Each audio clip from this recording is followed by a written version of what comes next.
sénateur, ancien président de région, celui qui a toujours accompagné la commune de Port-Louis, j'ai nommé Victorin Lueux.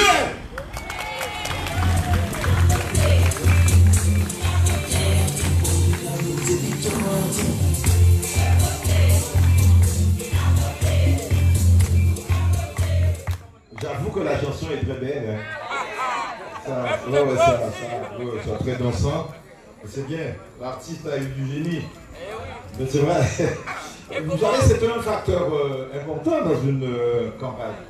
Que la caravane soit joyeuse, que la musique soit très dansante, et tout ça, et que les paroles soient également très porteuses de sens, qu'elles soient signifiantes. Voilà. Mais vous avez tous les éléments ici pour gagner dimanche soir. Je me sais déplacer pour rien. Et même si, quand on se déplace, c'est pas forcément... C'est pour défendre des valeurs, en fait. C'est pour défendre des valeurs. J'étais là en 2014 aux côtés de votre maire Victor Artin. J'étais là avec beaucoup d'autres. Marlène Bernard était là, Charlie Edwige était là, Jacques-Marie Claire était déjà là avec les socialistes. Vous êtes restés, quoi qu'on en dise, unis, et c'est une belle chose.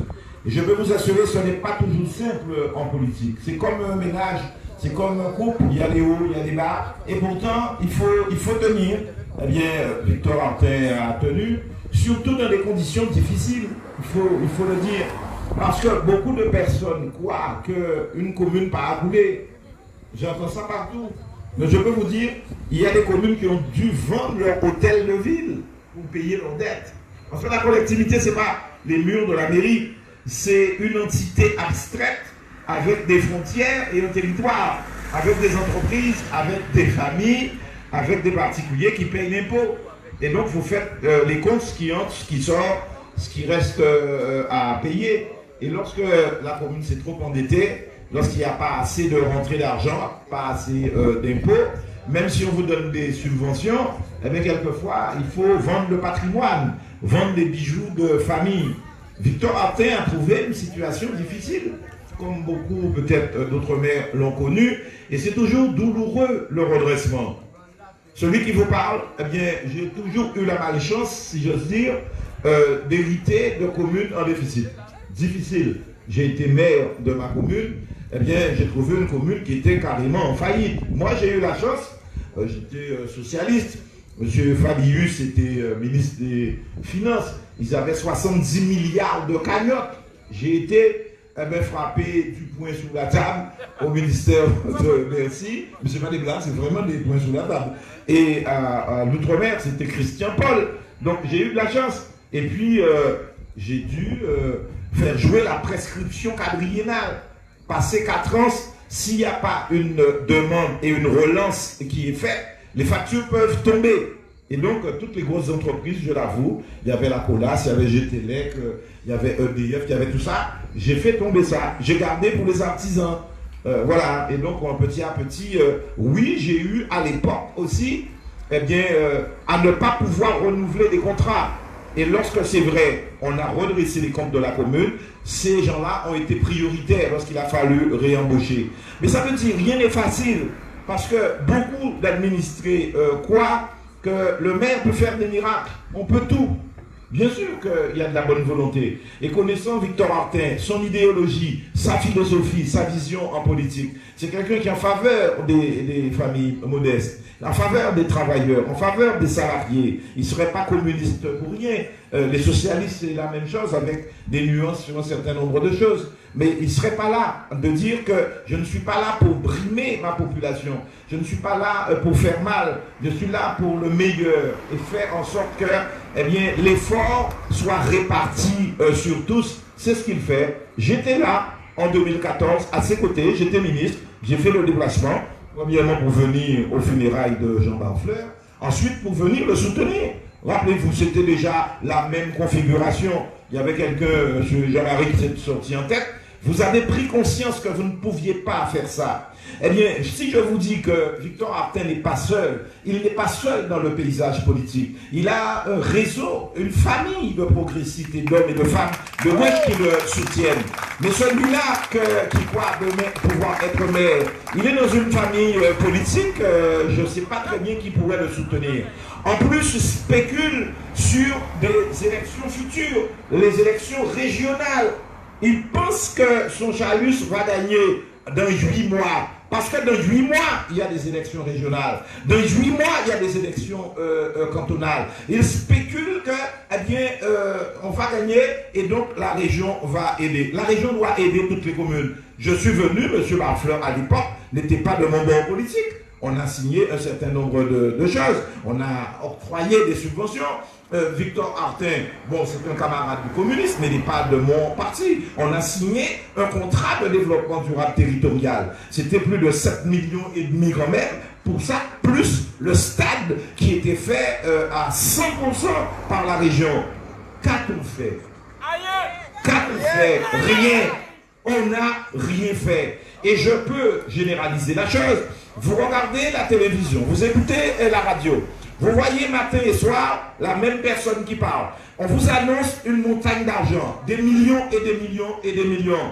Et quand vous regardez, vous vous dites, mais je ne vois pas la couleur de l'argent. On ne voit jamais arriver l'argent. Tous les jours, le président de région annonce des centaines de millions. Vous ne voyez rien venir. Comme la sœur Anne du comte de Charles Perrault, vous regardez, vous scrutez l'horizon, vous ne voyez rien venir. Eh bien, c'est ça. Pour lui, le conseiller régional que vous avez, eh bien, c'est l'apologue du comte de Perrault. Il promet beaucoup, il se donne beaucoup de choses, comme si c'est lui qui aurait fait, alors que c'est une obligation, alors que c'est un devoir, alors que c'est le maire qui présente les dossiers de la commune. Comment peut-on faire dans une commune si le maire n'a pas demandé? Comment peut-on dire au conseiller régional à faire si seulement sous le patrimoine régional, c'est-à-dire la route nationale, qui est compétence régionale, là oui, vous pouvez faire, et il faut-il encore avoir l'accord préalable du maire. Mais comment peut-on s'octroyer, si j'ose dire, la propriété intellectuelle, pour ne pas dire la propriété matérielle,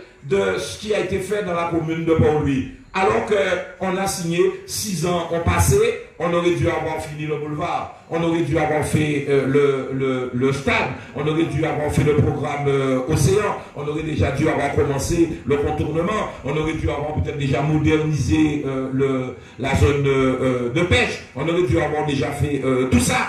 Qu'a-t-on fait? Rien. L'octroi de mer, je lis dans un texte que les 4% octroi de mer, ça soit fait depuis du temps de Proto, du temps de Michel Chevry et moi-même. Les 4%, c'est une petite enveloppe que l'on prend sur l'octroi de mer. Quand vous payez tous, quand toute la Guadeloupe paye, qu'on met de côté pour les communes en difficulté, pour les communes qui n'ont pas beaucoup d'entreprises, pour les communes qui ont ce qu'on appelle un potentiel fiscal qui est faible. C'est-à-dire, il n'y a pas beaucoup d'entreprises, c'est vous qui payez les impôts, il n'y a pas assez d'entreprises pour vous remplacer. Eh bien donc, on prend une enveloppe qu'on met de côté et on aide les communes. Eh bien, aujourd'hui, qui touche le plus dans cette affaire? C'était pas fait pour les grandes communes, ni pour Bémao, ni pour Gosier, ni pour Abim, ni pour les communes à grande population, ni pour le Moule. Eh bien, aujourd'hui, vous regardez, ce sont ces communes-là qui se répartissent la part du lion. Ce n'est pas l'objet des 4%. Et lorsqu'on plaide que j'ai plaidé pour donner du 4%, c'est une obligation. Et ça devrait être encore plus pour les communes qui sont des communes à faible taille et à potentiel fiscal modéré. Donc, pour être clair, les communes qui ont des difficultés, ça devrait être ça. Donc, on ne peut pas s'attribuer la paternité d'une subvention ou d'une aide qui est fléchée depuis toujours, depuis des décennies. Ensuite, lorsqu'on vient devant vous, vous dire que, vous voyez, j'ai distribué des masques, j'ai distribué des fleurs pour les femmes. Hier, ce matin, on m'a apporté, eh bien oui, du miel. La région a offert du miel aux hommes pour la fête des pères. Il m'avait oublié, donc 4 jours après, 5 jours après, il m'amène le miel. Mais écoutez, tous les présidents font leur job. Moi, j'ai dit au président, puisque la région est devenue un foyer, je dis, de corruption, je le dis, on m'a reproché de vous avoir donné 100 €. On l'a supprimé. Mais on donne au docteur Zugamin 50 000 €. Est-ce que vous avez compris ce que je dis? les 100 € que je donnais, ce n'est pas Victor Emmanuel qui donnait, c'est la DRFIP, le Trésor public, qui faisait un balayage informatique. Si vous ne dépassiez pas un certain revenu, eh bien vous aviez droit en fin d'année à 100 €. Ce n'est pas grand-chose, mais au moins vous êtes libre d'affecter les 100 € à ce que vous voulez. Là, nous, il y a toujours un premier pays, on va demander des melons, on va demander des pampayons, et puis vous voyez, on est généreux. On donne des masques, mais je serai là. Victor, que sur le président de région du département, n'importe qui aurait fait le job. Il n'y a pas là à prétendre que nous avons été généreux, que je suis l'envoyé de Dieu dans les vulgarités, pas possible. Non, la Guadeloupe n'a pas besoin de ça. Et je dis que dans la gestion du Covid, dans la gestion du confinement, ça a été une gestion clientéliste, partisane et politicienne en faveur des candidats soutenus par la majorité régionale. On n'a jamais fait ça. Lorsqu'on était là, on m'a critiqué, on a dit que un dictateur. On a travaillé pour ce pays-là. Ok, le peuple a décidé. Et bien 5 ans après, Paul Louis en sait quelque chose. Toute la Guadeloupe en sait quelque chose. Beaucoup de mousse, peu de chocolat. Beaucoup de communication, rien de concret. Voilà ce que je vous dis. Alors vous avez du contrat ici avec votre maire et ses alliés. Alors dimanche, ne restez pas chez vous, mobilisez-vous et ne laissez pas l'irréparable se produire. Le bel événement, la belle chose pour vous, c'est de permettre à votre maire de continuer son travail et d'aller le plébisciter au fond des yeux. Un seul réflexe, un seul unité, Victor.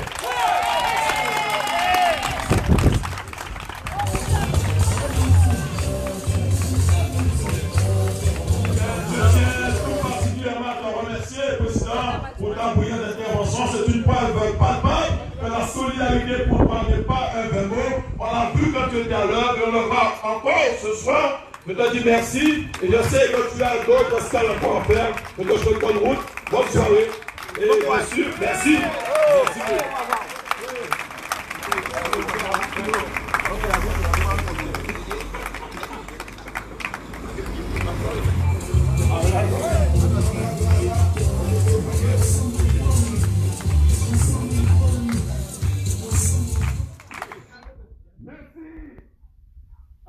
Sénateur Victor Emmanuel, ancien président de la région Guadeloupe, ancien ministre, merci.